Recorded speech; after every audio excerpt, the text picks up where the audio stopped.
Late one quiet night in the Atlantic Ocean, a routine radio sweep picked up a signal that wasn't supposed to exist. It was faint, broken, almost swallowed by static. "This is SS Auralis.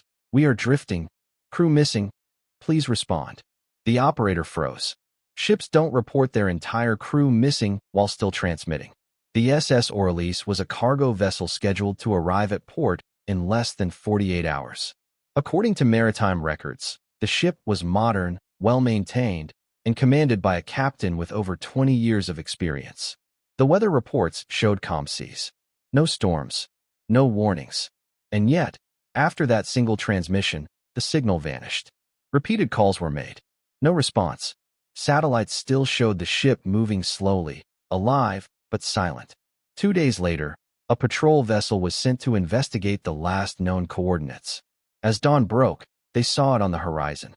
The SS Auralis floated peacefully on open water. No smoke, no damage, no sign of distress.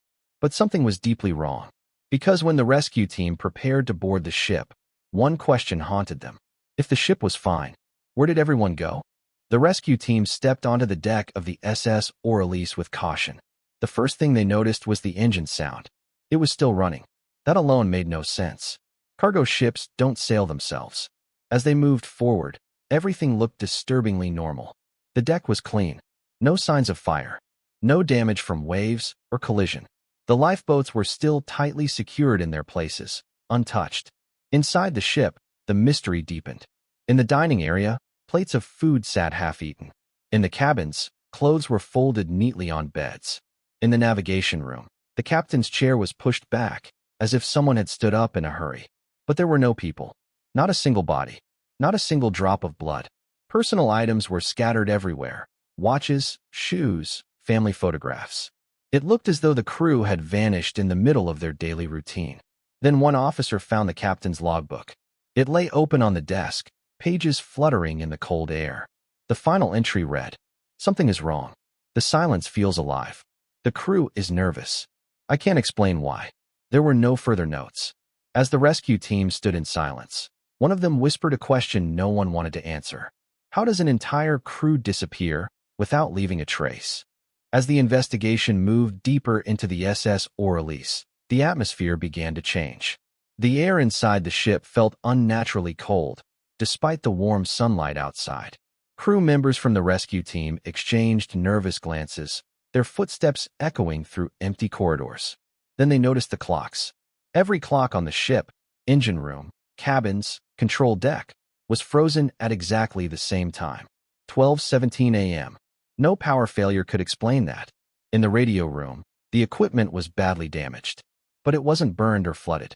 It looked as if someone had smashed it in a panic, wires torn out, panels ripped open. Why destroy the only way to call for help? One locked cabin drew special attention. The door was sealed from the outside. When the team finally forced it open, they found nothing. No body, no signs of struggle, no explanation for why someone would be locked in, or why the room was empty. Then something even more disturbing happened. Several officers reported hearing footsteps behind them. Slow, heavy, human. But every time they turned around, the corridor was empty. The ship was silent. Yet it felt far from abandoned. And at that moment, the rescue team realized. Whatever happened to the crew of the SS Auralis did not end that night. Within days, maritime authorities took control of the SS Auralis. The rescue team was ordered to remain silent. Their statements were rewritten. Their experiences were labeled as stress-induced hallucinations. Official reports claimed the crew had suffered from mass panic, possibly caused by toxic fumes or exhaustion, forcing them to abandon the ship in confusion. But this explanation raised more questions than answers. If the crew panicked, why were the lifeboats still untouched? Why did everyone disappear at the exact same time? And why was the ship still fully operational? Behind closed doors, a different discussion was taking place. Classified radar data showed unidentified electromagnetic disturbances in the area on the night the clocks stopped. The disturbance was strong enough to interfere with navigation systems and possibly human perception. Some experts whispered about experimental technology tests conducted nearby. Others suggested the crew encountered something unknown, something the human mind couldn't process. Soon after, the case was officially closed. The SS Auralis was declared unsafe and later deliberately sunk during a training exercise. No public investigation.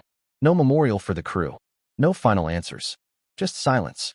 Years have passed since the SS Auralis vanished from public memory.